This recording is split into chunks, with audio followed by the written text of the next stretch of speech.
At the heart of racing lies a story, and it is so old, so natural, that we no longer stop to appreciate it, yet we have been telling it forever.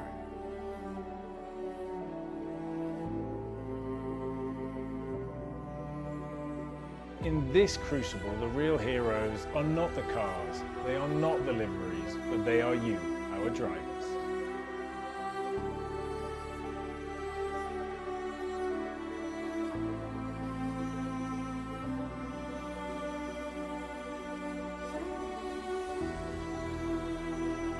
You are not interchangeable. You are not faceless numbers in a race. You are the inaugural drivers for CRS, and we are proud to have you with us on this journey.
When the battle raging trackside reflects the battle within, the only path to the light is through the darkness.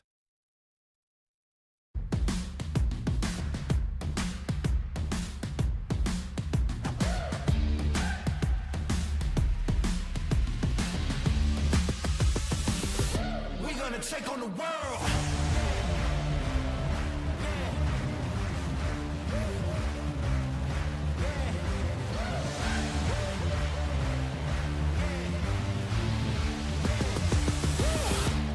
Take on the world.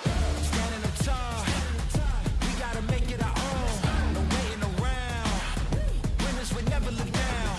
No one can stop us, we got it. The future is right in our hands. Give it 100%. We gonna take on the world.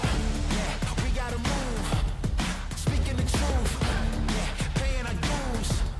We making the news. Yeah, we hitting the roof. No, we don't wanna lose. Climbing and shaking the walls. Gotta break all the rules.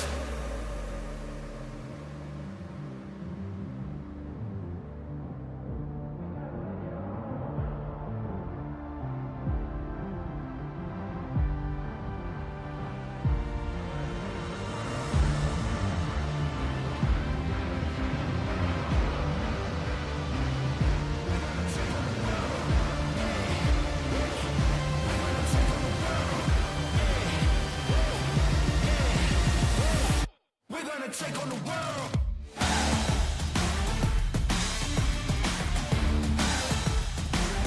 We're gonna take on the world.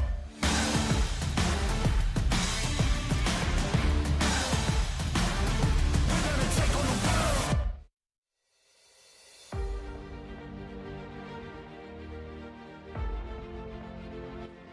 Now remember, they have to go through the grid hatchings, and for the second time the race for the crown is on in Fuji, and a lovely start there from David Bosca.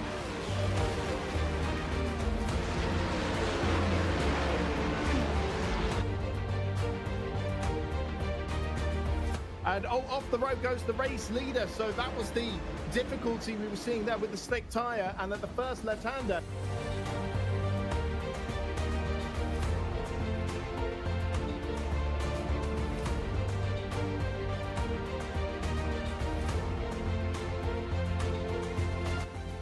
and there's a slide there, 2 spinners in the background.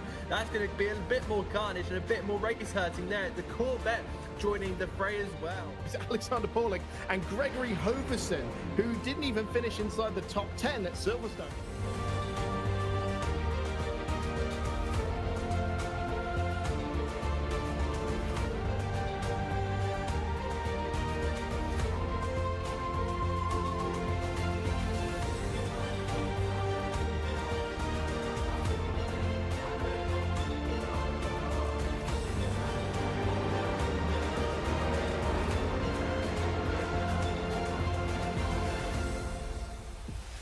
Side by side for 5th position once again between Cody Cogsford and Balázs Erdely.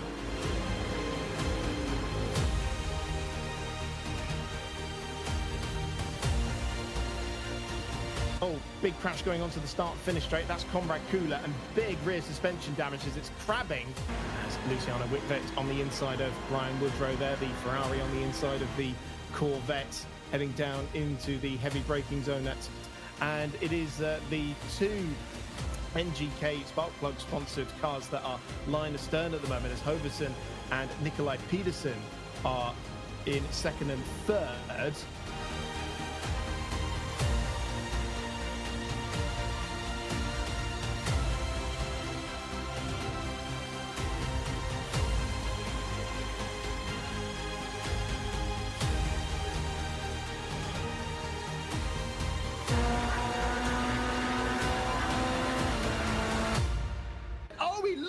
Under braking and wipes out the championship leader going into the first corner. Erdely and Koss, both for Mustangs, having a big old ding dong door to door on that part here.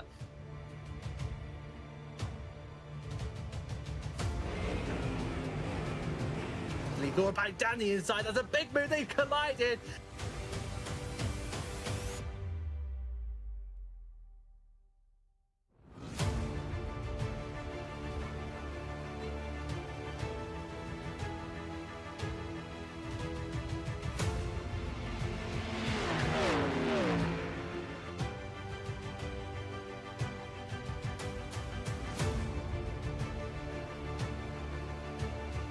In comes Igor Koss, the Ford Mustang, pulls his way into pit lane and is going to be the first pitter.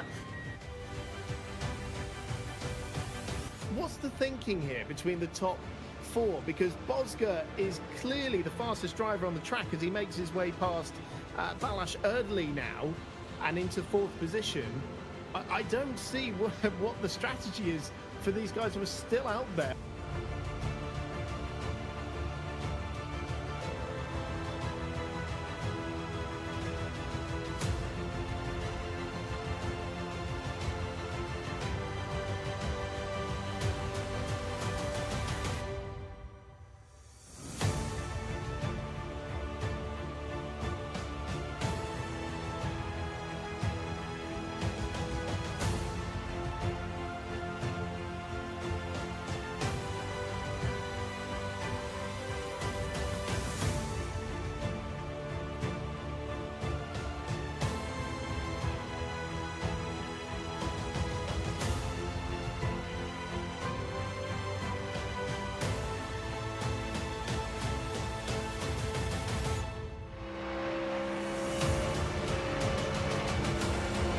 So this is the change here between Alexander Paulik, who has been leading the race for so long, and goes straight on at the first corner, and that is an open door.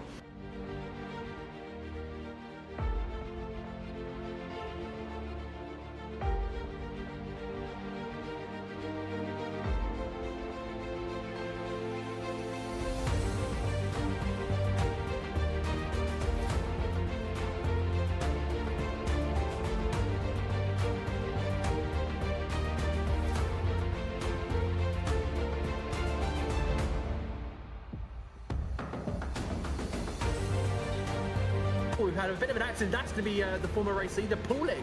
Paulik has been smashed off it. Yeah, from 2nd position. So what tyre does he choose to go on? Nikolai Peterson, Greg Hoverson Balazs Erdely and Alexander Paulik. All of the wet tyre runners are now into pit lane. What is happening? Rain is apparently imminent, I'm hearing in my ear.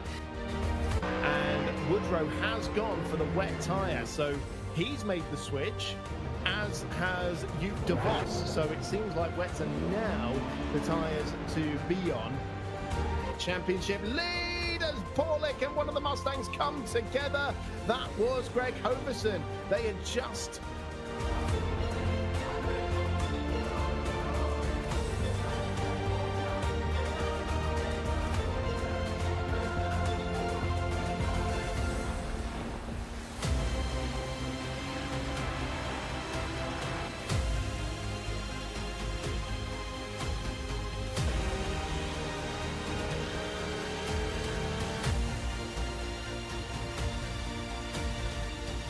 back in pit lane, surely bailing for the wet tyre. Now, is anyone else going to make that switch? Yep, this is going to be a crucial stop here. David Bosco is going to lose a lot of time here, but he's going to have to gain that back. Igor Kos is the only one staying out. So it looks like the German driver is going to risk it all here. 10 minutes remaining.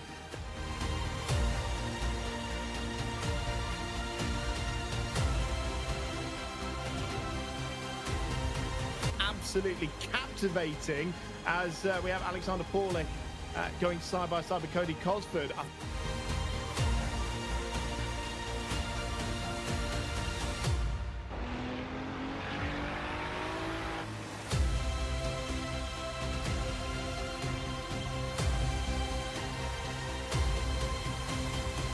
In the Porsche, and off the road goes Igor Kos now and into the barriers. The gamble to stay on the slick tyre has absolutely not worked.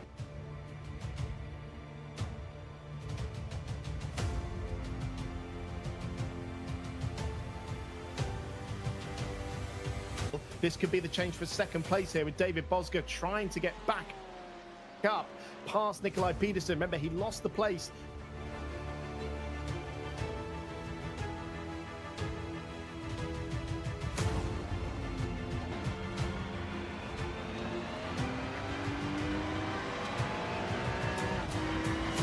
Yeah, change again for second place, Peterson back through. Yeah, that's going to be crucial there. We knew how mighty Nikolai Pedersen was going to be.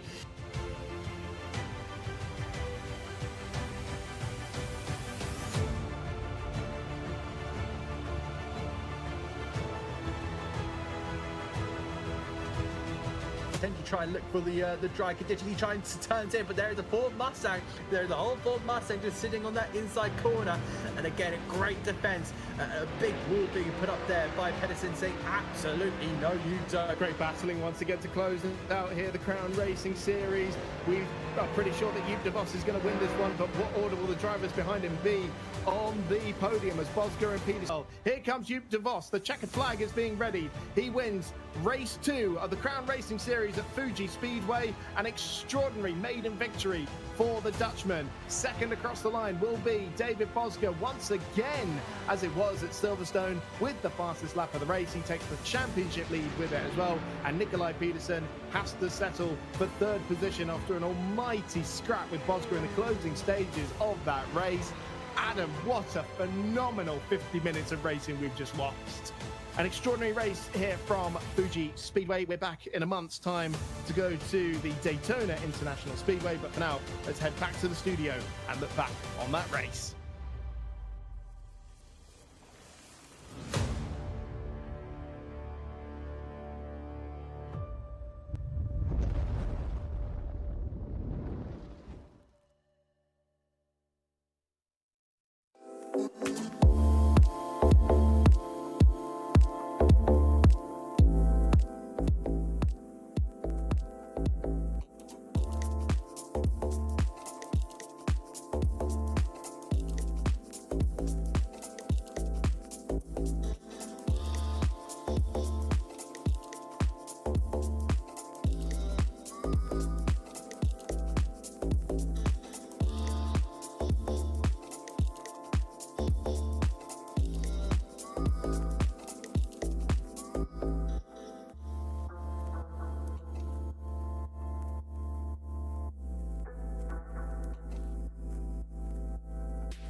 welcome to round 3 of the Crown Racing Series, and today we're in Florida at the Daytona International Speedway track, and if the first 2 races were anything to go by, you should stick around for this one. The championship is so tight at the top, with just 3 points separating the top trio. David Bosger leads the way with 56 points, with Pedersen just 2 points behind, with Erdely down in 3rd. Now make sure you stick with us in the studio afterwards as well to hear some of the drivers in our post-race show. We take a deep dive into their perspectives and how their races played out. Now don't forget to be across all the breaking news on crownracingseries.com. We also have updates, standings and exclusive behind the scenes content as well, all on there, so head over to the website now. For now though, I think it's time to go racing. Let's head over to our commentary team of Jeremy Scott and Chris Stevens.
Round 3 of the Crown Racing Series comes from the Daytona International Speedway. We are under the night sky for qualifying, and we've had 2 different pole sitters so far this season. Will we see a third as we go qualifying for the next 20 minutes?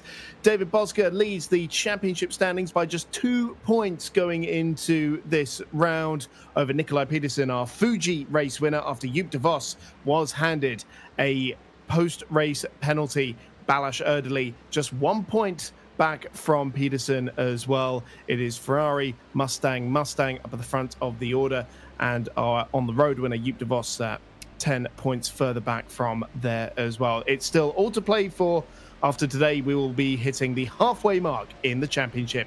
Chris Stevens here in the commentary box. Joining me back, freshly tanned, Jeremy Scott. How are you doing, sir? You know what, Tan, and it feels so good. Hey, it's great to be back here with the Crown Racing Series. Round 1 was fantastic. Round 2 was crazy. It's going to be interesting to see what round 3 has to bring as we hit the high banks of Daytona. Chris, you know as well as I do, any driver here wants to have Daytona as a notch and on their winning tally. This is no different. So we'll see what happens. Will we see craziness, which with Daytona we probably will. And there are several notes that we need to keep an eye on during the race as well, with the compulsory pit stops and with that surprise bus stop that everybody forgets about on the backstretch. Yeah, there should be a bit less, let's say, chaos compared to Fuji, as we are expecting a dry race. But there are other factors to have to put into this as well. Of course, we are racing on the speedway, so at sections like this, coming out of turn 6 and then onto the banking, there's going to be huge slipstreaming opportunities. I'm sure everyone in qualifying is going to be hunting for that toe, and in the race, well, we could see some pack racing style stuff going on there on a track that these drivers are going to know exceptionally well, having pretty recently, the majority of them, taken part in the 24 hours.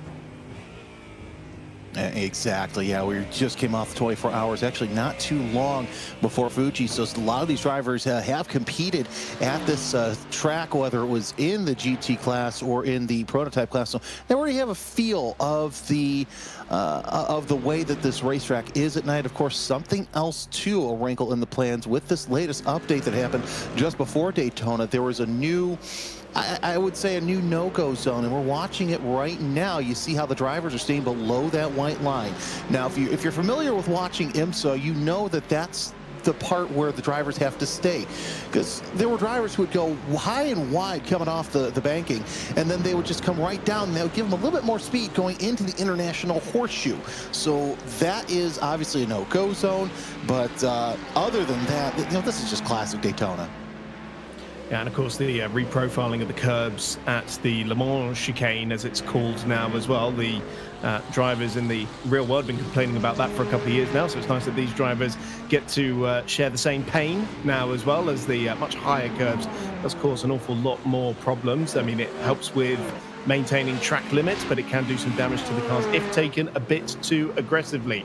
So early stages of this session, 7 minutes into this 20-minute qualifying, and it's Luciano Whipvoets, the Silverstone winner, who had a bit of a disaster in Fuji with 0 points scored, who is currently fastest by just 200ths of a second to Ryan Woodrow, the sole Corvette in the field. And we can see Woodrow there in the pink car. There's a little bit of traffic in front of him. In fact, it is Luciano Whipvoet who is the car directly in front of him. So no doubt picking up some hints and tips from the driver who was absolutely unstoppable at the first round, but then had an absolute nightmare at the second round in Fuji. And that was kind of a topic of Fuji as well. The running order looking completely different to the opening round.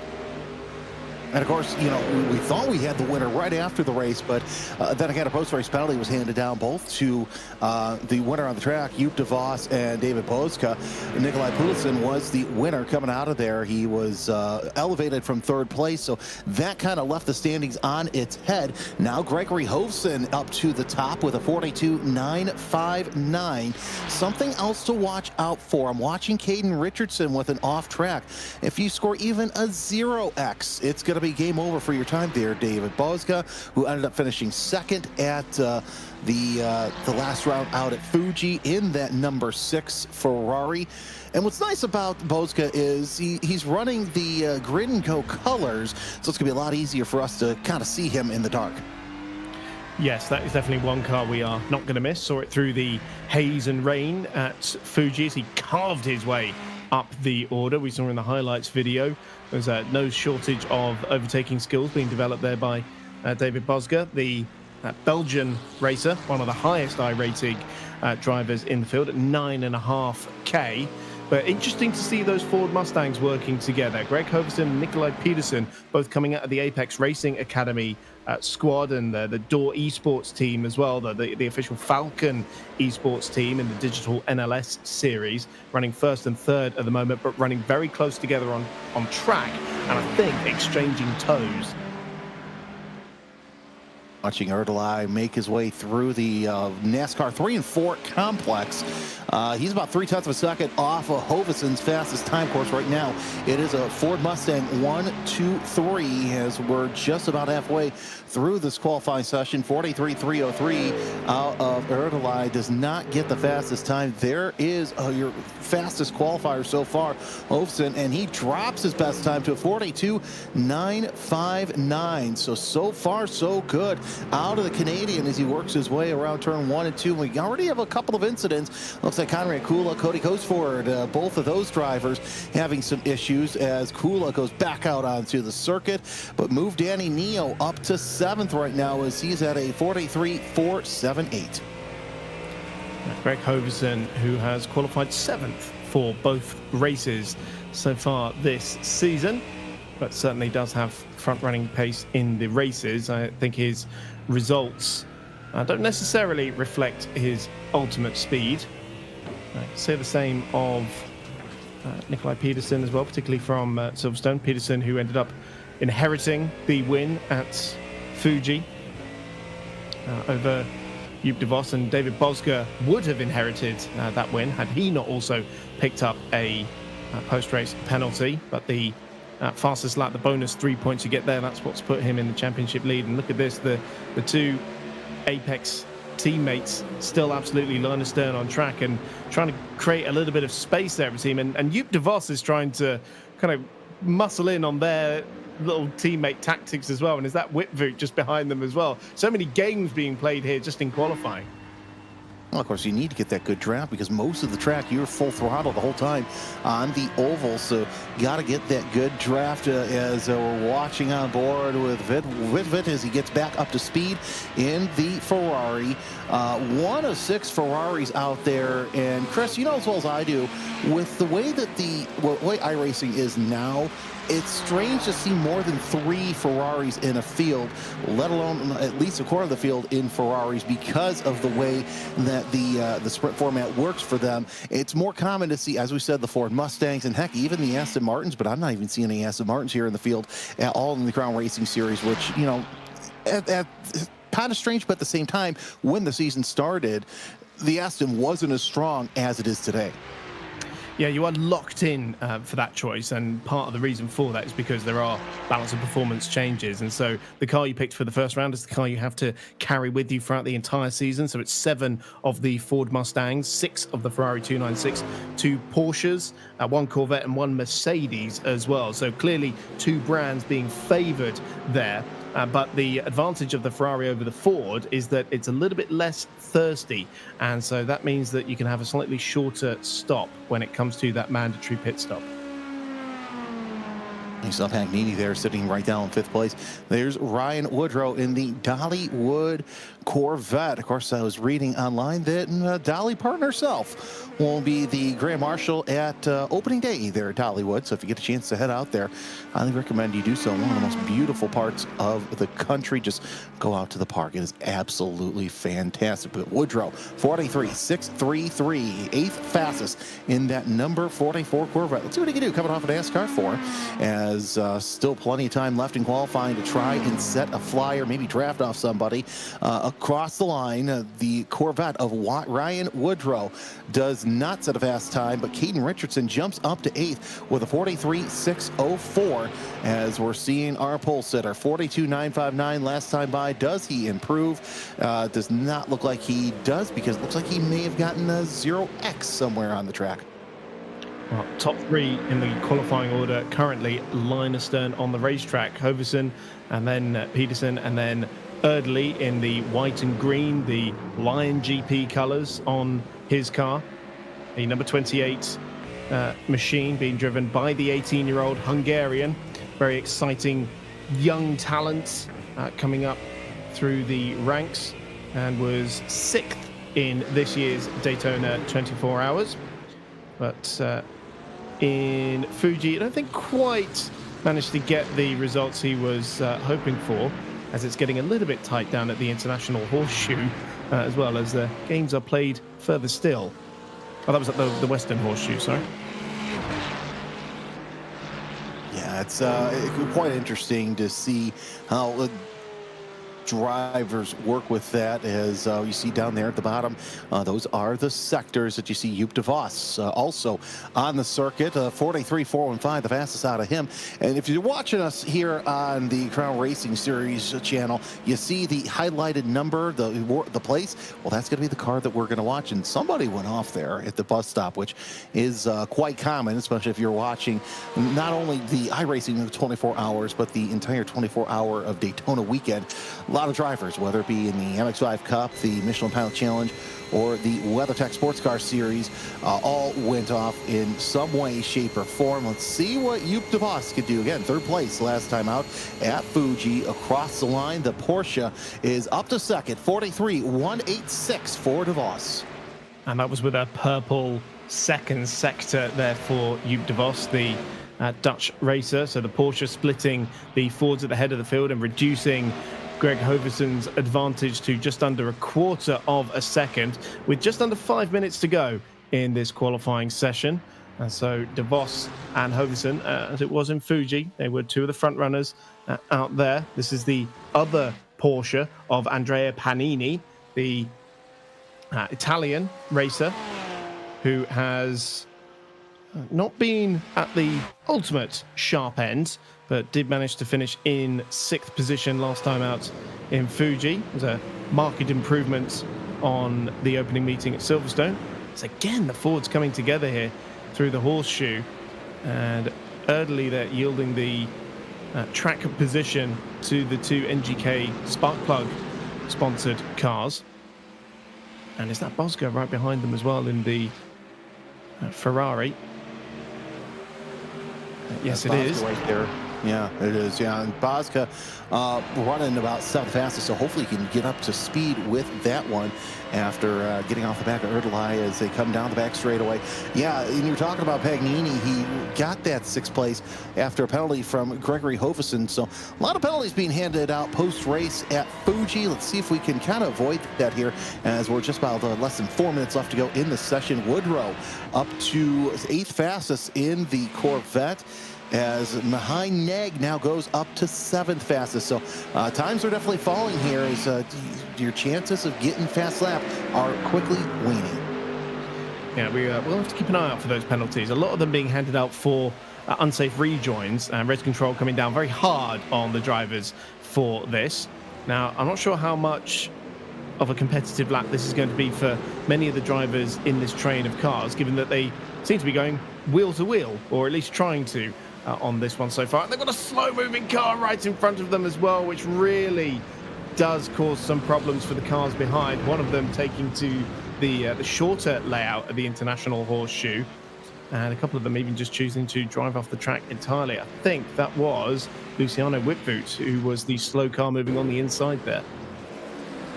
Of course, Igor Koss takes the motorcycle shortcut and decides that he's just going to take the tow right back into the pits. Cody Cosford does the same as well. Oh, God, talk about a save there, but nope, does not end up saving quite well for Igor Koss, as he was the one who struck the wall. Either way, that was quite an interesting approach into the International Horseshoe.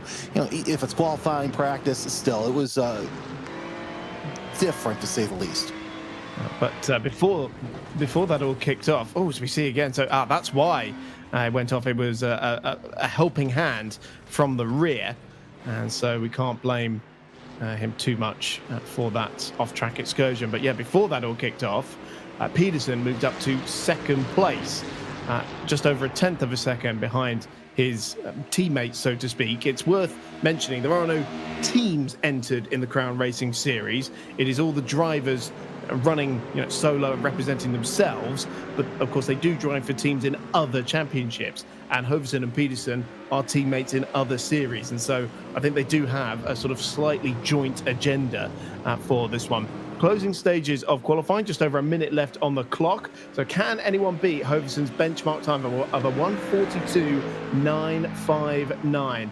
Both of those Fords have come into pit lane, so they think that they've done everything they can. Joop de Vos is still out there on the racetrack. What can David Bosca do? He was on pole position in Fuji last time out. If it were to stay as it is now, it would be 3 pole sitters in 3 different races. Luciano Whitvoot only down in 11th position at the moment, not where we're used to seeing him. Can he improve, try and get himself into the top 10? It doesn't look like he's on a particularly hot lap at the moment. As more drivers start to make their way into pit lane, including Ryan Woodrow. He'll do no better than 9th. Cody Cosford, Carl Domer, Federico Alberti, and Igor Koss all coming into pit lane. And so this is Luciano Whitvoot just ahead of David Bosca on the racetrack, coming out of the Western Horseshoe in the closing stages of qualifying. The checkered flag is about to come out, and it doesn't look like an amazing lap. It was a good second sector, though, for Whitvoot.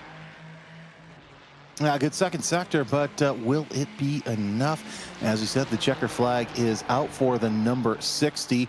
43.644 his best time, and he and Bosca will stay out. Hit the Le Mans chicane here shortly. A couple other drivers up ahead as well. It looked like the 28 Balzas Erdely also trying to improve upon his time, 0.3 of a second off of the pole, which is 43.303 out of the number 28. Down across NASCAR 3 and 4 comes your race one. So David Bozka, second place last time out, and it looks like that even Whitfitt decides, you know what, it's going to be game over for me. However, it's still going to be game on for the 6th Ferrari of Bozka, the Grinyo.com colors across the line, and that's going to be a 43.509, good enough to bump him up to 7th place.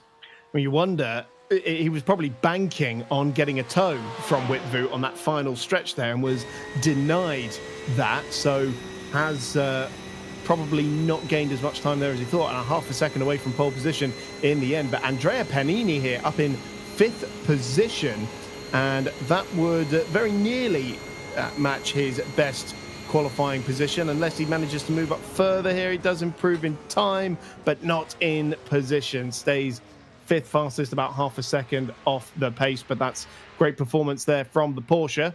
The Fords and the Porsches doing very well in this qualifying session. Conrad Kula, the last car over the line, and that is the grid set. It's a 3rd different pole sitter in 3 races. Greg Hoverson takes those honors. Yeah, no surprise the Fords are doing quite well here.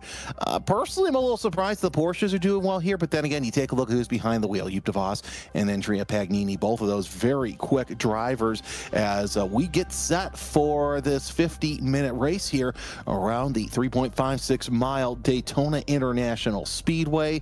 Of course, if you're looking for the track record around here, you're going to have to be pretty darn quick as Alex Palou. Yep, that Alex Palou, 33.724 in a Cadillac DPI VR. But the GTE GT3 fastest lap was run by Jesse Krohn back in 2020 with a 4.2.168 in a BMW M8 GTE. Yeah, those BMWs, they certainly were a tank, as you say. Although the Ford is certainly one of the more muscly looking GT3 cars out there in contemporary competition, certainly when you compare it to the Ferrari especially. Interestingly, the top Ferrari is in 7th position. But let's go through the full grid. It's Greg Hoverson on pole position ahead of his teammate Nikolai Peterson in 2nd place. Joop de Vos in 3rd, and then Balázs Erdely starts in 4th position. Andrea Panini up in 5th. Danny Neo in 6th. He got that late one in there, I think, because David Bozka, the championship leader, starts in 7th position ahead of Mihai Neg, Ryan Woodrow, and Caden Richardson rounding out the top 10. Luciano Whitvoet, our Silverstone race winner, goes from 11th position, and it's Conrad Kula, Alexander Paulik, Cody Cosford, the Scotsman, down in 14th position, Kyle Domark, and Federico Alberti, and Igor Kos, after his little punt off in qualifying, he rounds out the rear of the 17-car field. Jeremy, it's 50 minutes of racing, 1 mandatory pit stop to come. Again, the order looking quite different, but I have a sneaking suspicion we're going to see some games being played by the 2 teammates up at the front, as we've seen in qualifying.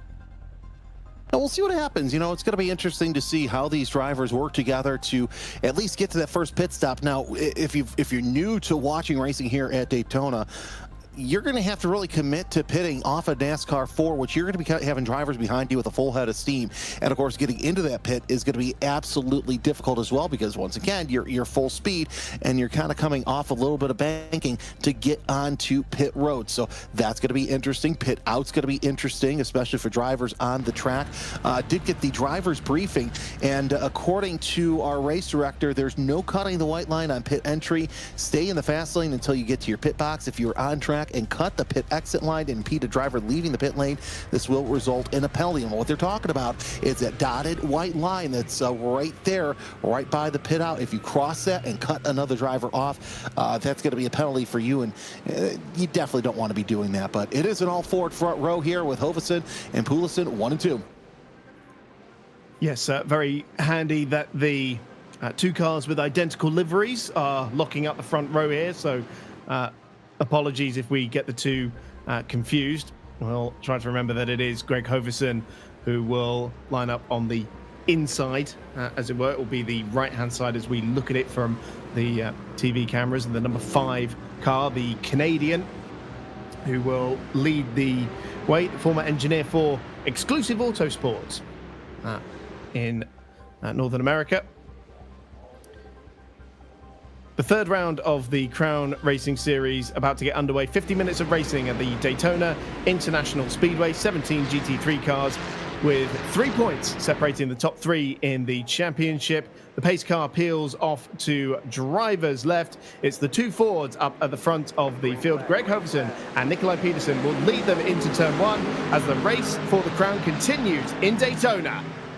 Green flag is waved and the 2 Fords pull away very nicely. It's a bit of an advantage for Hoverson going into the first corner. Joop de Vos just manages to chop the nose of Balázs Erdely there and keep his Porsche up in 3rd position. Everybody very cleanly for the first couple of corners. A bit of hopping over the curbs, but no major dramas as we make our way into the International Horseshoe for the first time of asking. I spoke too soon because off the road goes the championship leader.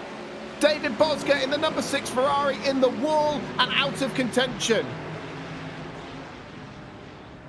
He was and another one going off as we head towards the Western Horseshoe. That's the worst possible place to have an accident because you can so easily wipe out the rest of the field. And I think that we actually managed to get away without the number 7 machine of Mihai Neg wiping out the rest of the field.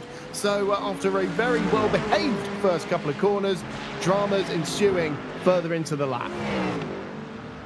Yeah, Conrad Kula now spun off at turn number 6, so he'll get back underway. But David Bosca, what a horrible start for his race. He was side by side with Danny Neo there, and of course that was ended in tears coming off of the International Horseshoe. But look at this: Hoverson, Peterson, 1 and 2. Then Joop de Vos also closing in. De Vos tried to get into that 2nd place, and he's still itching to get up 1 more spot. They got to break up this Mustang party as they work their way through NASCAR 3 and 4. We'll hang here for a bit because I think that we might see De Vos try something if Poulsen does not take his inside line, and indeed they are going to do tight as you see the 5 of the 42 hook up nice and tight coming down the start line, and it's Hoverson, Poulsen, and De Vos 1, 2, 3, and they're going to stay in line to start as they go into the infield section as still Pagnini into the pits as well to fix some sort of damage. Yeah, so the second of the Porsches in, the number 99 coming in. I did see some body work going off the racetrack. I don't think it was from Pagnini's car, but he's come in with some other issue. Look at these 3 cars, the 2 NGK spark plug cars leading the Joop de Vos machine. We're going to see what happened to Pagnini here, and maybe this is related to the off we saw for Konrad Kula. Oh, Kula just lit it up on his own. Pagnini had cars going either side of him as they came onto the banking section at NASCAR turns 1 and 2.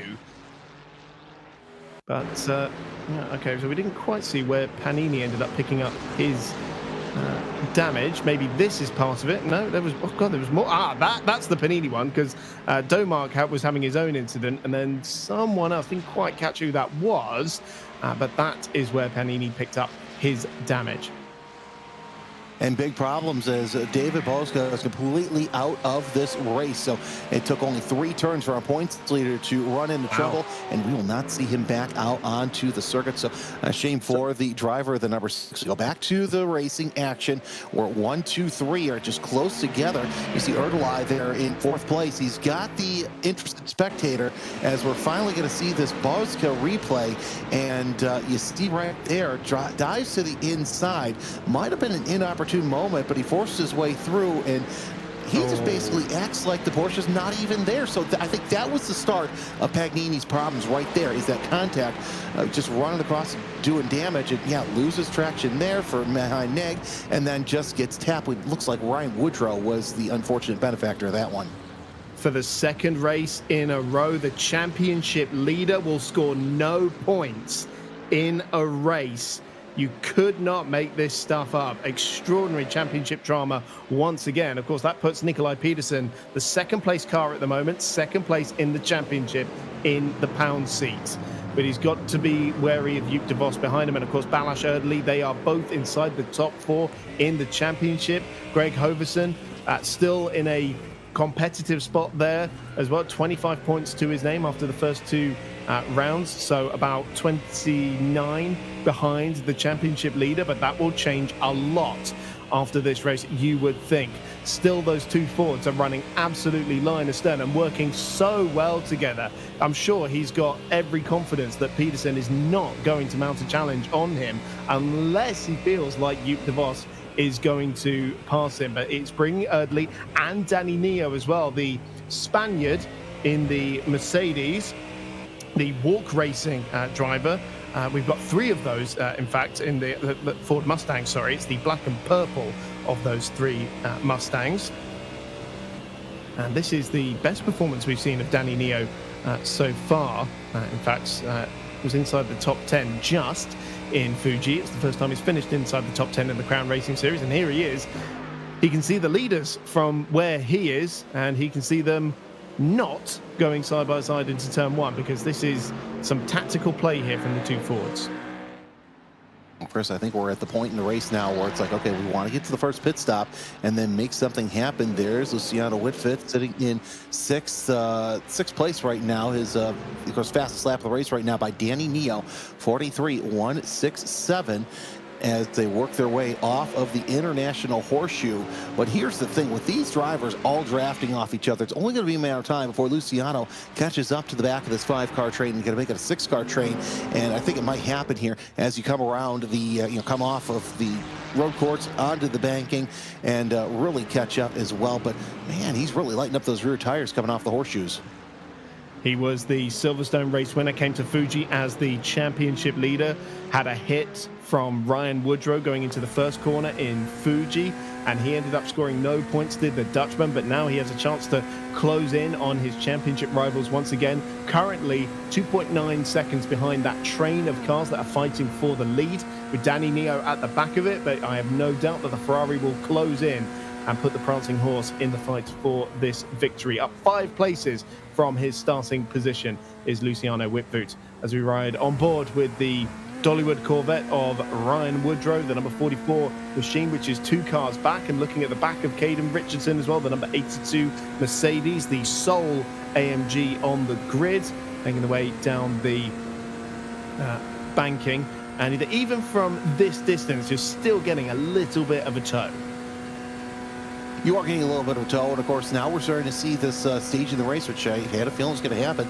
Fuel saving. So we're going to try and see how long it takes for drivers to get out there and go into the pits. I have a feeling that 15 minutes to go, that might be the go time. However, I think that the pit window probably will open for some opportunists in the next 10 minutes or so to get that early, and then they have to go all the way. But then again, they've got to do a heck of a lot of fuel saving to get that done. There's second place driver Poulsen out of Denmark as he's closing in on Hovesen. But then again, they're trying to hook up together and get out of the way so that way they can race. But de Vos, Erdely, and Neo, they will not let them get away as they've opened up a 3-second gap to Whitvet. So not much racing right now, but it's a lot of fuel saving, trying to get away and get something done here in this early part of the race. Speaking of fuel saving, surely Hovesen's got to be doing the most of it out there, because he is the only one in this lead pack with no tow, no slipstream. And so Peterson is going to be saving a massive amount of fuel in situations like this, because he can lift off so much earlier and save some fuel and not lose too much speed. Yuke de Vos, you'd think, would be in a great position as well. Remember, the Fords is one of the thirstier cars out there, so you'd think de Vos is probably in a better position. 2 fewer cylinders in that Porsche, of course, the rear-engined straight-six Porsche versus the front-engined big thumping Coyote V8 in the Mustang. And so that's going to be interesting to see how that plays out as the Porsche gets right up to the back of the 2 Fords at the front of the field. De Vos trying to make up for the disappointment of the post-race penalty, was the winner on the road in Fuji. And I'm sure getting the news that he lost that win would have been about as disappointing as the Wicked sequel. Yeah, no, I don't disagree, but still, DeVos had a great race there in Fuji, and I think he's trying to capitalize and make sure that the series knows that he's still here to play with just a couple of races left to go in this short season, as going through the kink and heading into the West Horseshoe. DeVos, he's calculated, he's fast, he's smart, so no surprise that he's sitting back there in third, waiting to see if Hogan and Poulsen decide to break out and fight each other once again or not. And I'm going to say this, with Whitvet, he's losing a little bit of that. Again, he doesn't have any drafting help. Closest drafting help he may have here shortly are Caden Richardson and Ryan Woodrow. We'll see if these two, who are coming off a turn 6 now, can make something happen, hook up to maybe have a 3-car train that catches up to the back of the 5-car lead pack. Igor Koss sitting there in 9th spot. He's your highest climber so far, up 8 spots from his grid spot. So that Mustang's working pretty good and kind of gives the feeling of, yeah, qualifying's great. Let's see what happened here on lap 1 with Igor Koss. And look at that, he's hanging pace back. guard. Yeah, he's hanging back, so we'll see. Ooh, this may not be looking good for him in post-race as the green flag comes out. He may be, well, he might get these legally. Yeah, he could be fine, actually. Well, it started from the back of the grid, did the 37-year-old German engineer, qualified for the Porsche Esports Carrera Cup Deutschland in its first year of competition. And he's proving why he was able to do so, as he's made up 8 places so far. So great stuff from another of the Fords. He's got a good view of the chaos that ensued. Of course, keeping his nose clean, that's probably the first and most important thing when starting at the rear of the field. And, did have an off-track excursion there through the dogleg, heading towards the Western Horseshoe, but managed to get away with it, and crucially avoiding the car that was rejoining at high speed as well. And so running very well in 9th position at the moment is Igor Koss, as just in front of them Cody Cosford, who's made his way inside the top 10. Just in front of Mihai Neg, another of the Walk Racing drivers. And Conrad Kula on the recovery from his first lap spin, getting past Federico Alberti there as well. Alexander Porlock, the other car in that scuffle. And just looking at the time, the lead gap opening out there a little bit to about a quarter of a second. I say, how about Alberti sitting back there in 14th? He hung back all the way at the start, and then now made his way up 2 spots, trying to go 3 around Alexander Pollock for that 13th spot as he dives down to the inside for the Le Mans chicane. Almost the International Horseshoe goes a little wide. I think it's a little fast through there. Holy cow! The bonnet on Pollock's car is absolutely gone. Potentially the result of some of the first lap calamities. Yeah, we can see, even as dark as it is, quite a significant bit of bodywork missing from the number 32 Castrol Ferrari of Alexander Porlock, the 37-year-old from Leipzig in Germany, running in 13th position as it stands. So back with the leaders then, still that great train of cars. Still it is 5 for the lead, with Luciano Whitvoet actually losing ground to this leading pack. Now 4 seconds back from Danny Neo at the back of this queue. So whatever it is these guys are doing, it's working out very nicely at the moment. Still Greg Hoverson leading. Are we going to see a swap at some point between these 2 cars to allow Hoverson to catch up on the fuel saving that he's, I'm sure, missing out on, as he doesn't have the toe and hasn't had the toe for this entire race? Still Peterson pushing him along in the higher speed sections of the racetrack. And everyone's really playing ball here. You would almost expect one of them to just say, nah, I'm going to stuff out the inside at some point. It's not going to happen right away because you don't want to make enemies this early in the race. Maybe later on, once we get closer to the end of that 50 minutes, I think that's when you're going to start to see drivers decide to play on their own. But I don't know if these Fords are going to really play on their own. I think they might just last 1-2, because you take a look at their point standings right now. You've got Poulsen, who's sitting in second place. So if he finishes second, he's going to get a good points position to get him back up to the points lead. But at this point, I don't know if I want that points lead, because it seems like the points leaders the past couple of races have had nothing but issues befalling them early on in the race. But then again, Hovesen is looking to gain more points. He's sitting 8th with 25 points. So this could be huge for the Canadian right now. But the curse of the championship leader could make the final round at Interlagos quite interesting, couldn't it? If we keep that going throughout the season.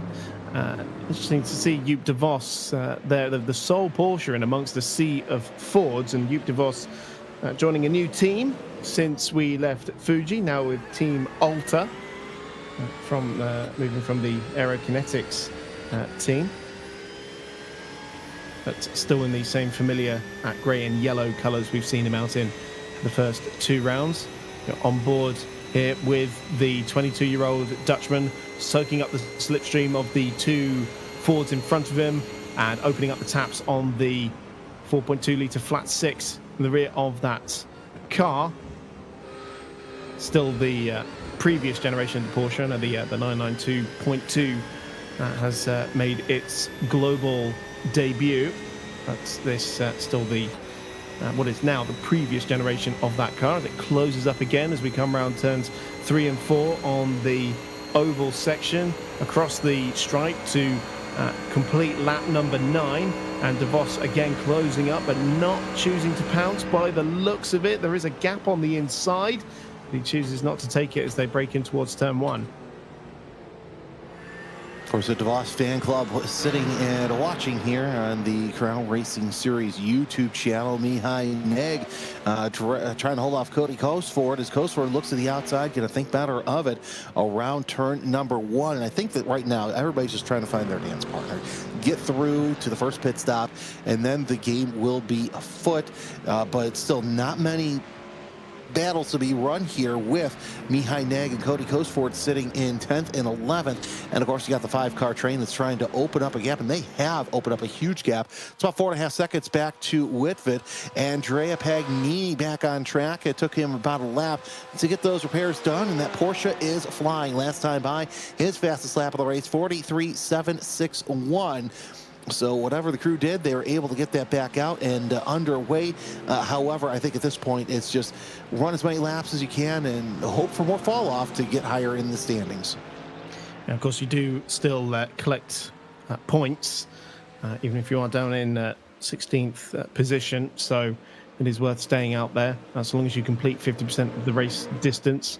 So it is worth doing. And we have had that change for the lead. The 2 Fords have swapped round. Nikolai Peterson now leads the way from Greg Hovesen. Now, I'm sure that would have been some form of coordinated move there so that Hovesen can now catch up on the fuel saving and benefit from the tow. Of course, they will have had to coordinate that so carefully not to allow Joop de Vos to go through as well, but they have managed to pull it off. But is this the sign? Is that the first sign of racing starting to happen between these 5 cars? Yeah, I think it really is, because you know, no surprise, it was only a matter of time before Hovesen decided, you know what, I'm done pulling you guys.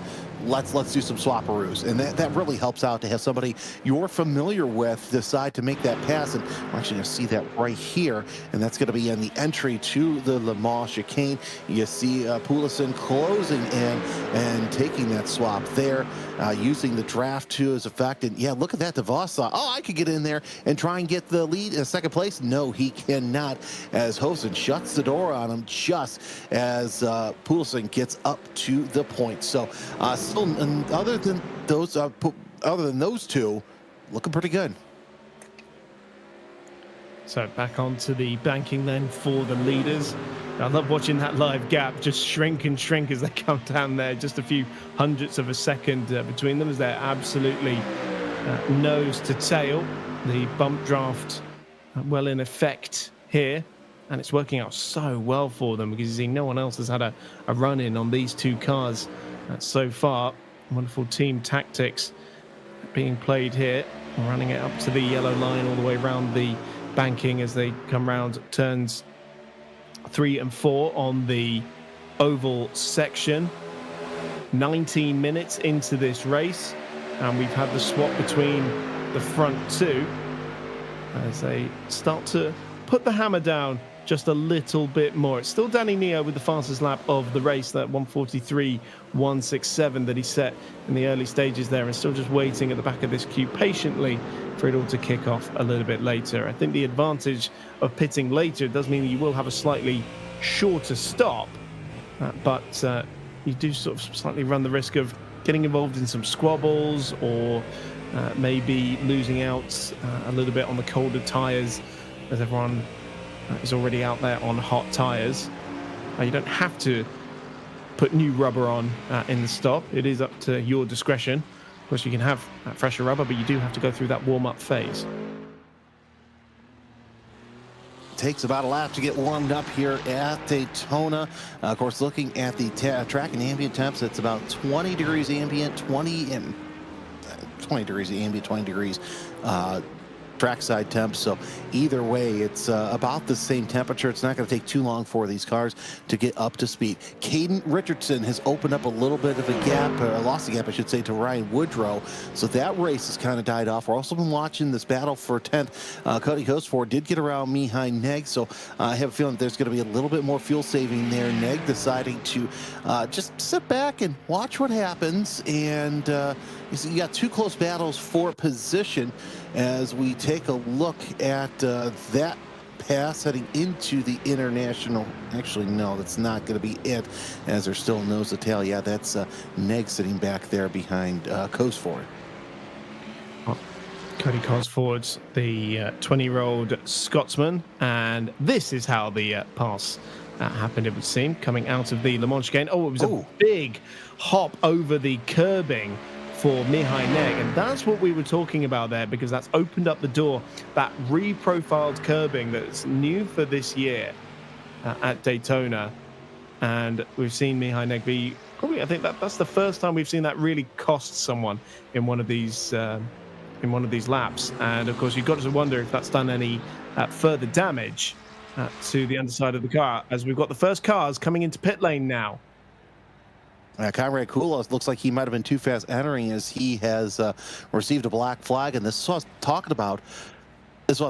You know, you got these drivers who are near the back, might as well go in, get the opportune pit stop time, and run a little bit of pit strategies. We're watching the replay out of Conrad Kula, the Ferrari, making his way off of turn number 4. Oh, that's actually a little bit early, if you ask me, to come down, because now you got an unsettled car and heavy on the brakes. I think he might have been just a little too fast entering, because he was coming in way too hot through there. And or could be also, remember we mentioned you got to stay in the fast lane for a while, and it looks like he was straddling that fast and slow lane, so that may have been the cause of the black flag as well.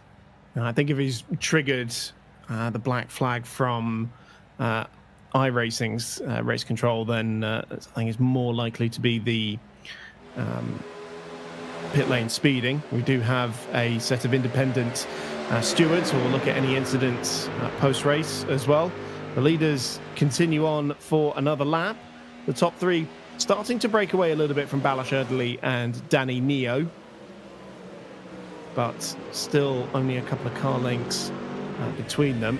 We've still very much got to think about them, and in fact, as we go on board with Erdely, the gap almost feels like nothing at all, making our way back into the international horseshoe, coming up to half race distance as well pretty soon. 23 minutes into this race, it's Peterson from Hoverson, DeVos, Erdely and Neo still your top 5, as Alexander Paulik now comes into pit lane as well, the number 32 Ferrari.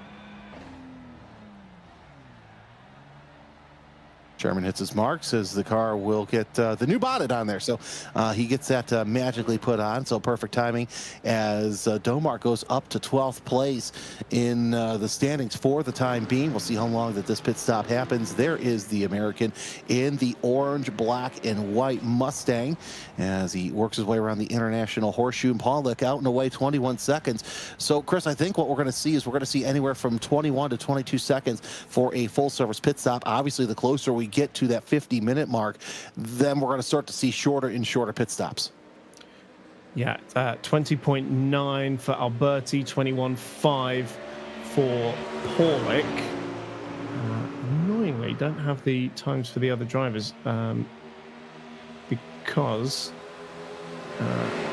we've only had 2 in so far. Sorry, I was looking at the wrong column on the timing screen.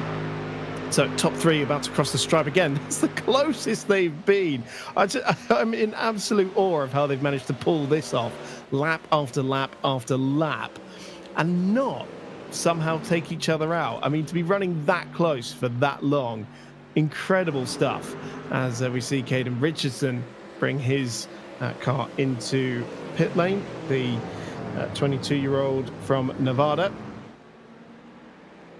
A new team for him as well, the Ares Racing team now, as we watch this top 5 continue to knock 7 bells out of each other, and now coming up to half race distance. So who's into pit lane now? Mihai Neg and Igor Kos also into pit lane as well. And being told that Caden Richardson is taking tyres as well in this stop. So I think that interestingly, hasn't added too much time to the stationary time, because that was still 21.5 seconds stationary for him. So that's bang on the money of what we've seen everyone else. So either everyone's taking tyres or taking tyres isn't costing people too much. It's not going to cost people too much at all, as Domark is into the pits right now. So Richardson, your front runner of those who have pitted, but I don't think with the Delta that's going to be enough to keep him up there. We'll see when this group comes in. Peterson, Hofson, De Vos, 1, 2, and 3, and Erdely and Neo caught up to the back of De Vos. So they're within drafting distance right now, but it's almost like that these 2 cars have a magnet, and now the Mustangs decide that it's their time to pit. Does anyone have a speeding penalty? Because I think that did I hear no penalties? No penalties. Wow. So Peterson and Hofson, I tell you what, they came in pretty quick there, Chris. I thought that we were going to have some sort of issue, but now all the Mustangs are into the pit road with Whitfit and Woodrow behind them. Coastford also taking the pits. It's fascinating stuff. Joop de Vos, the only driver of that top 5 group to stay out for an extra lap. So he's still running out there on hot tyres. And this is what we were talking about. The Fords are a little bit more thirsty. So the Porsche's been able to stay out for a little bit longer. That should, in theory, mean it is a slightly shorter stop for De Vos when he comes in probably a few laps' time. No change in the order, though, between the 2 leading Fords, the 2 cars sponsored by NGK Spark Plugs from the Apex Racing squad. Interestingly, the good thing here is because you can drive through your opponent's car, you haven't got to do, say, what we saw Porsche do at the Rolex 24 this year, where you swap your drivers so that they don't have to go around each other in the pits when you bring them in together. Paying the price of your cars being so fast and so equally matched, but not a problem here. So Joop de Vos in the lead in clean air, now unleashed, and we've seen straight away 2 green sectors being set from him. He is putting the hammer down straight away. We'll see how the overcut works for him. You see this battle for 9th now between Mihai Neg and Cody Coastford. Remember, they were battling for 10th a little bit earlier on, so they have leapfrogged their way up 1 position each. And now Joop de Vos comes down off the track, and it is time for his compulsory pit stop. How long will it take for him to catch up to the field? And, of course, more importantly, will they follow the special rules that were set for them for this race? The Porsche of de Vos was 40 seconds in the good here. He comes down to his pit stop, and Chris, let's see if he takes tires or if he just goes for fuel. The car does not come up off the jacks. It's going to be it's just going to be fuel only. Yeah, fuel only for de Vos. One thing to mention as well, Danny Neo jumped Balázs Erdely in that pit stop sequence as well. It was 2 seconds stationary longer for Erdely, so that's what has allowed Neo to take what should be a net 4th position in this race. Here comes Joop de Vos. Where are the 2 Fords he was racing? He has been able to go out there for that extra lap on board with Peterson as he comes round the first corner. Where is the Porsche? It's going to be just in front of them, but not by much at all, I would suspect. And yes, he's now into the International Horseshoe, and de Vos has been able to jump both of those 2 cars in the pit stop sequence, but his tyres are going to be a little bit cooler. They're not new, but they will have cooled down in the pits, whereas the 2 Fords behind them will be up to speed and up to temperature. And so that gap may well close down. But the important thing is that Joop de Vos has got track position here. And Chris, the gap in pit time between de Vos and Peterson, about 2 seconds. De Vos with a 17.6, 19.0 out of Peterson. Hofson with a 19.5. So that 1.5, 2 seconds right now on track means about 1.5, 2 seconds on the circuit. So fantastic pit strategy by de Vos as he is trying to reclaim the win that was taken away from him at Fuji, as he's opened up a lead. But here's the thing. Those leads don't last that long here at Daytona like that, especially when you have drivers behind you who are in a draft. They work their way through the Le Mans chicane as, Peterson and Hofson once again. Oh, a little bit of a wiggle out of Hofson out of that chicane, out of that last part of the chicane, and that chicane bites, but thankfully this time Hofson didn't get too much air. A nice save there from Hofson. I was just starting to wonder how these two are going to start to play it now. Will they keep working together to try and close down de Vos? Or does one think they're slightly quicker? That stationary time from Joop de Vos, that is the quickest that anybody has had. Now, of course, he was the last car to come in. That's a little bit of help there because less fuel being needed. But part of that as well was just good strategy from Joop de Vos as well. So he's really made the difference there, jumping 2 cars in the pit stop sequence. What have we got further back? Mihai Meg and Cody Cosford still nose to tail. Mihai Meg now back ahead of the Ferrari of Cosford in 9th position. So I think they've swapped around once again, in fact. They get very close together in the braking zone for the first corner. This battle's going to be going on all race long. It's absolutely fantastic to see these two neck and neck. Of course, Mihai Neg right now in the points, sitting about 13th with Cosford in 12th, and they've got a handful of points apart from each other. So this is kind of good. It's not necessarily going to be a battle of who's going to be finishing where in points, but still, you got 12th and 13th in points right now. 9th and 10th, 10th and 9th on the track. Out of the Western Horseshoe, still the Mercedes in front. This is the race leader, Joop de Vos. Big jump over the curb there as well, certainly more than the 2 chasing Fords that still run absolutely nose to tail and still about 1.5 seconds back from the race leader. So the pace is incredibly equal out there. We can see the progression on this lap so far between the 2 Fords, but there's just absolutely nothing between them as always. And we can see, look at that, de Vos in clean air has started to really put the hammer down in terms of the lap times.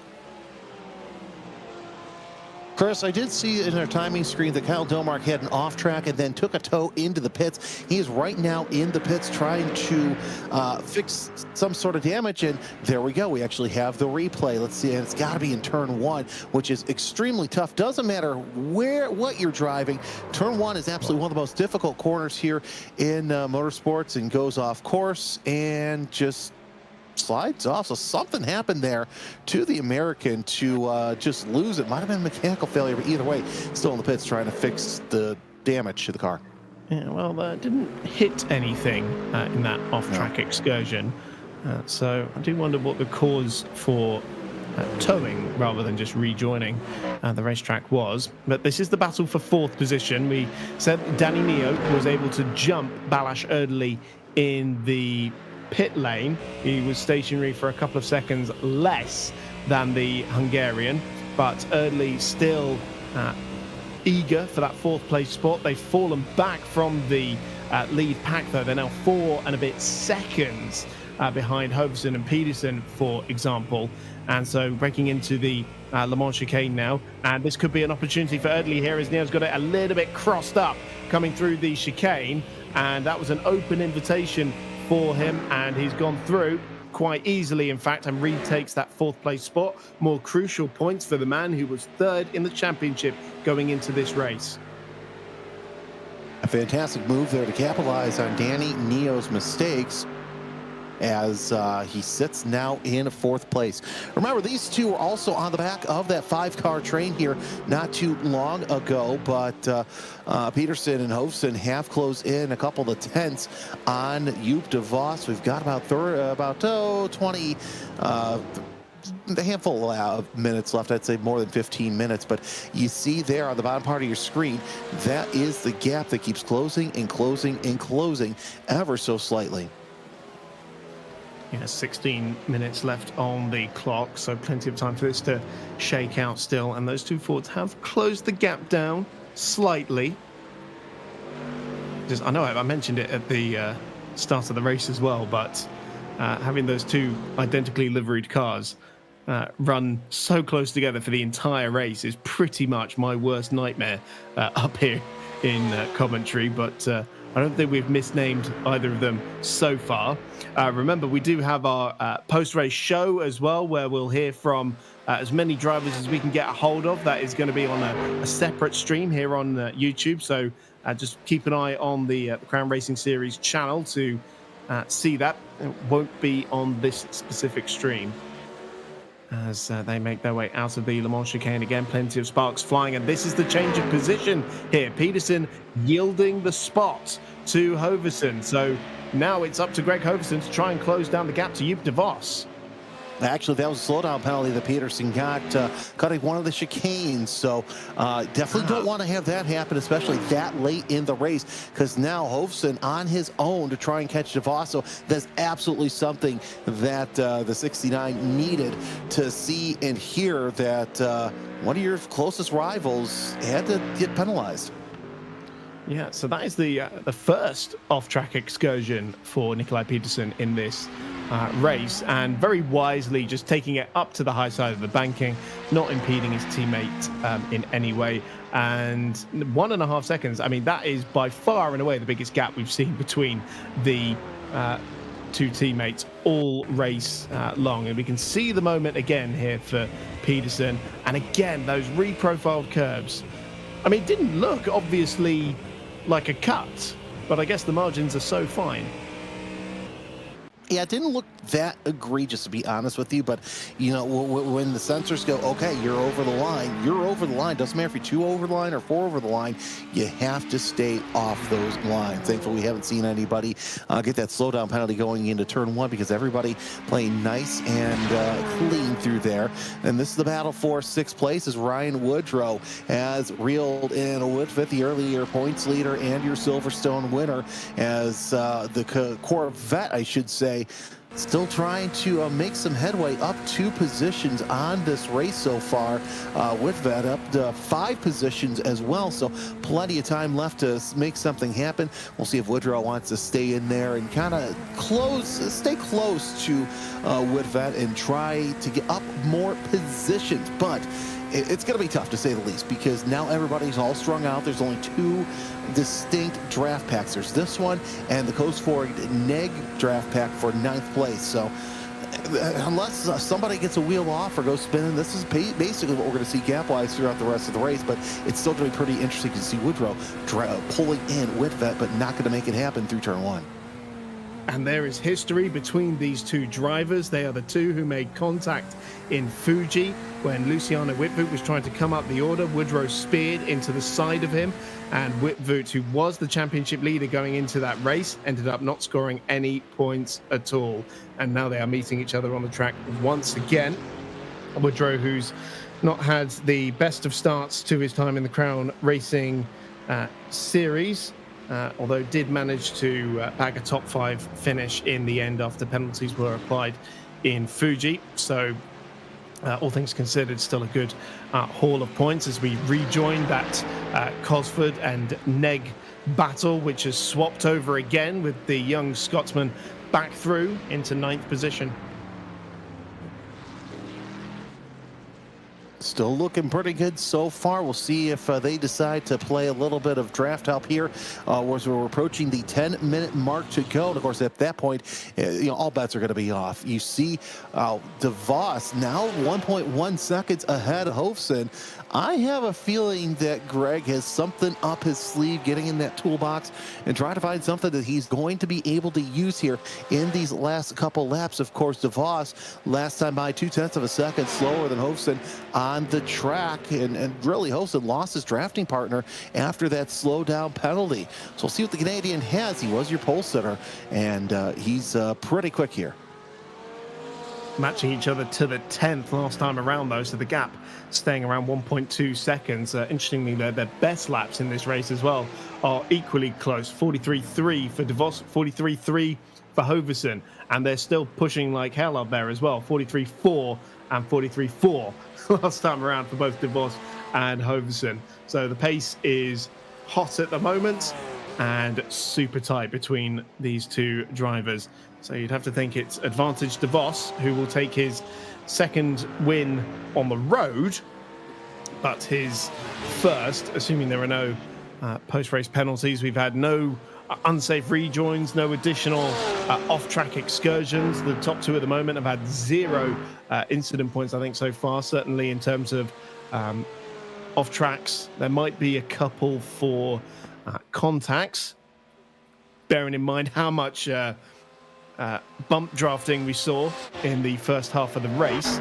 But so far it's looking very good for DeVos, and redemption, you would think, after losing the win post-race from Fuji. So far on this lap, the advantage in terms of the pace actually back with DeVos. He's stretched it out by a couple of tenths of a second because he has been setting purple sectors on this lap. And so still he is putting the hammer down. Still has yet to beat Danny Neo's fastest lap of the race so far, and that one wasn't enough to beat it either, despite those purple sectors. So missing a little bit in the middle sector of the lap there. He's just about 1/10 of a second away from Danny Neo's fastest lap, and remember, that is worth 3 extra points. Of course, this fast lap was not counted because it looks like he may have picked up a 1X somewhere on the track. So there you go, Chris. You jinxed him into at least a 1X there. As Gregory Hofson, 1.4 seconds behind. But here's the thing, too, what was interesting about Neo. You remember how close he was that time when he got the fast lap early on in the race. He was literally tucked under Erdely right there. So I'm not surprised that nobody's able to touch that top lap that Neo has, the 43.167. I don't, unless we get a good draft going on, I just don't see it happening. But it's going to take a miracle for more than 2 cars to hook up to each other at this point, because you take a look, at 7 seconds back, Richardson is to the Whitvet Woodrow battle, and Cosford Neg battle has Igor Koss about 3.7 seconds back. So everybody kind of capped out for the time being. An interesting spot with less than 10 to go.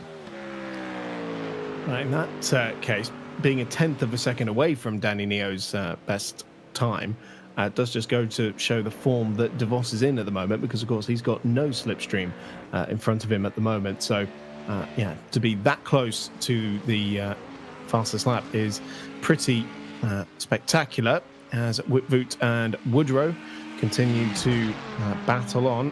Whitvoot still not able to find the same form that he had at that opening meeting of the season at Silverstone. I'm sure he likes the track, but it's bizarre to see the guy who dominated that first meeting of the season not even inside the top 5 in this one. Yeah, it's quite interesting to see that, and one has to wonder if the next couple of rounds will have, the time will tell if he can find that stride that he had. But Joop DeVos, and we got finally have a battle for position between Cosford and Neg. They're side by side. Neg gets into that 9th spot as Cosford sits back there in 10th. as this draft pack is finally closed in. Not too far away, you see Igor Kos. He's finally closing in. So if these two can keep going at each other, I think Igor might be able to work his way into the conversation for the top 10 near the end of this race. That Mustang looking pretty good. Running about a little bit faster than Hosford, but a little bit slower than Igor Kos. So it's kind of a 6 of one, half dozen the other for our 11th place driver. Has closed down the gap quite significantly to Cody Cosford in front of him. Of course, did just lose that place to Mihai Neg, and once again, a swap of position between those two drivers. Seems like that's been the case all race long, but a significant chunk of time taken out of Cody Cosford by Igor Kos there. And we're hearing there's a slowdown penalty for Pedersen once again on the Le Mans chicane. Same exact portion of that chicane that he got that. So it's going from bad to worse for the number 42. Of course, coming in at second place in the point. He still may have that second place or even the points lead as Bosca ran into trouble early on. We are past halfway, so everybody on the track right now will earn points for this race, as you see Whitvet going to the inside of Woodrow, keeping him there in 7th place. So this battle for 6 really heating up through the International Horseshoe, and Woodrow is going every which way but sideways to try and make something happen. And Cody Cosford all the way on the back. He's going to pop out to the inside of Mihai Neg for 9th place, and they're going to come down on one another as Mihai shuts the front door on him around turn number 1. And of course, right now, you know what that means? Igor Kos is even closer to joining this battle. But Jeremy, it's suddenly much closer between the top two now. It's now about 0.4 of a second. So that 1.2 second advantage that Joop de Vos had has suddenly disappeared. He may have had a scruffy lap, a 43.9 last time around, but that was still only 0.3 of a second slower than Greg Hoverson. So that explains some of the time loss.